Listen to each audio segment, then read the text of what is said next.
regardless of race, religion, or nationality, and of nations, large and small. Those principles are the expression of the wisdom finally acquired by humanity following a devastating war, where peoples around the globe endured and witnessed aggression, genocide, crimes against humanity, and war crimes on a scale that altered the course of history and led to the founding of these United Nations to save succeeding generations from the scourge of war and to ensure international peace and security. It is these very principles that are at stake and under threat in Palestine. Asserting them there is upholding them everywhere. Abandoning them there is jeopardizing them everywhere. Mr. President, we welcome the ceasefire agreement reached last year under President Trump's plan, and we commend the personal engagement of President Trump and the US administration, as well as the tireless efforts of the mediators who have worked to implement it.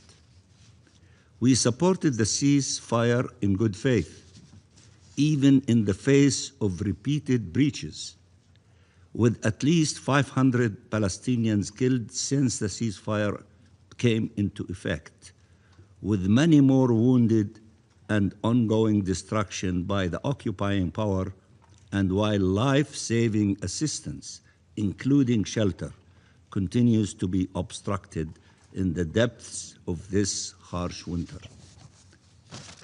We support the plan because it offered an immediate path toward ending the killing and suffering, the famine, and unprecedented humanitarian catastrophe inflicted on the Palestinian people in Gaza. While we recognize that thousands of lives have been saved by the ceasefire, these goals are yet to be fully achieved. We welcome the completion of the release of all Israeli hostages and prisoners alive and deceased, including the recovery of the remains of the last Israeli body 2 days ago. We had repeatedly said that only a ceasefire could allow for this to happen. Yet, we must ask, what about the countless Palestinian families whose loved ones have been killed, with thousands of bodies still crushed and buried under rubble, yet to be found, yet to be identified, and to be given dignified burial? What of the families who waited for the return of thousands denied, tortured, humiliated, starved, raped, or missing, raped or missing? What of the entire families obliterated from existence, or the survivors of genocide left with grave injuries and amputations, who will carry the devastation with them for all their lives? What of the trauma and loss of an entire people? The suffering of the Palestinian people, civilian men, women, and children, must be ended with equal urgency. Healing, recovery, and justice are indispensable and a right for all. Full implementation of Phase 1 obligations, including an immediate end to the killing and unrestricted humanitarian access across the Gaza Strip, is essential. These are not new demands. They are the repeated calls of this Council and constitute obligations under international law. Moreover, Israel must end its ongoing war against humanitarian actors, including UNRWA and vital NGOs, whose safety and ability to operate have been repeatedly undermined. The destruction of UNRWA facilities, including the seizure and destruction of its headquarters in occupied East Jerusalem, which was also set ablaze, and the targeting of humanitarian personnel, and now the attempt to ban and expel recognized and respected NGOs operating on Palestinian territory demonstrate total contempt for the very mechanisms established to protect and assist civilians. It is an attack on the United Nations by one of its members in ways we had never witnessed before. The advisory opinion of the International Court of Justice on Israel's humanitarian obligations must be fully respected. But instead of compliance, we have witnessed continued obstruction to aid delivery, continued violations of the Charter and Convention on the Privileges and Immunities of the United Nations, and continued grave breaches of international humanitarian law by the occupying power. In this regard, we call the letters of the Secretary General to the Security Council, to you, and General Assembly, including that in light of the gravity of the Israeli government's actions, and I quote, "A situation may exist in which a difference has arisen between the United Nations and the State of Israel regarding, among other things, the interpretation or application of the General Convention," end of quotation of the letter of the SG. Furthermore, we are obliged to underscore yet again, Israel is not the sovereign in the Palestinian territory. This illegal occupation has no rights whatsoever in occupied Palestine, including in Jerusalem. Mr. President, the ceasefire's permanence and success requires that Israel cease trying to dictate the future of Gaza and to fully withdraw from the territory. Gaza is an integral part of the Palestinian territory. I repeat, Gaza is an integral part of the Palestinian territory. It belongs to the Palestinian people, nobody else. And any transitional arrangements must fully respect our people's rights and our sovereignty over the occupied Palestinian territory. The Gaza Strip must be reunited with the West Bank, including East Jerusalem, without delay. And our people's right to self-determination and independent statehood, enshrined in the principles and purposes of the UN Charter, which I began with, and in numerous resolutions of the Security Council, General Assembly, ICJ rulings, and in peremptory norms of international law, cannot be disposed of. Israel has to abandon its plans to forcibly displace and replace our people across occupied Palestine. In the West Bank, Israeli military attacks and settler terrorism continue unabated, systematically driving Palestinians from their homes. Settlements continue to be advanced, all tools of rampant annexation. In this regard, we warn of the dangerous Israeli escalation against Palestinian cities, villages, and refugee camps in the West Bank, including the implementation of the so-called E1 settlement project. This must be stopped.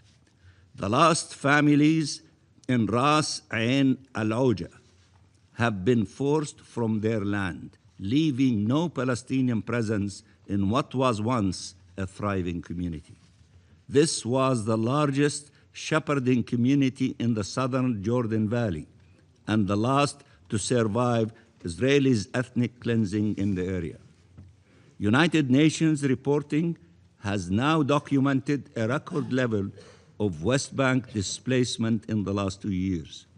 Around 40,000 Palestinians violently and forcefully transferred from their homes, the highest figure ever since 1967.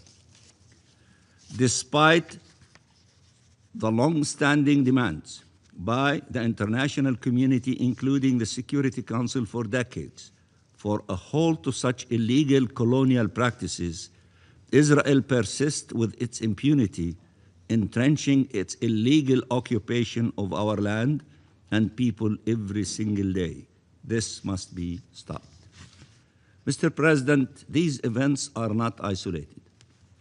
They are part of a sustained pattern that threatens not only the Palestinian people, but the foundational principles of this organization. This cannot be ignored.